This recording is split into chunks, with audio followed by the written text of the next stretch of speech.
We're talking rib mobility. So we often get a lot of tightness between the shoulder blades.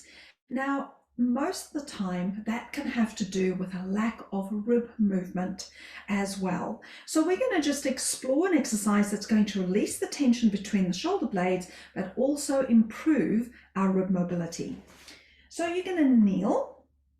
If you can't kneel, you can always stand and hip hinge forward and place your arm on a coffee table or on a desk so that you can actually still do this exercise even if you can't come into this position. So we're going to place the arm in the center line of the body. So my elbow is pointing between my knees, my palm is flat on the ground. Place the other hand behind your back.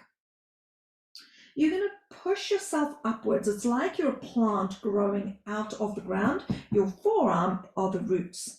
And then you're going to slowly twist and look up towards the ceiling, moving your ribs.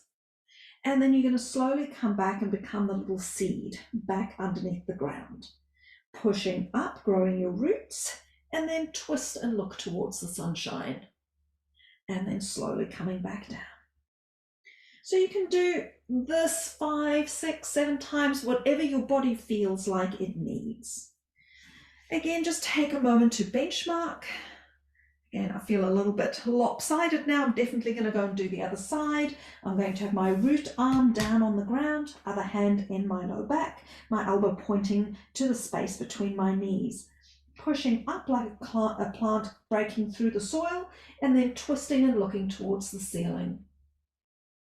I would probably do an exhale to push up and an inhale because now my ribs can expand, and then an exhale and an inhale to come back.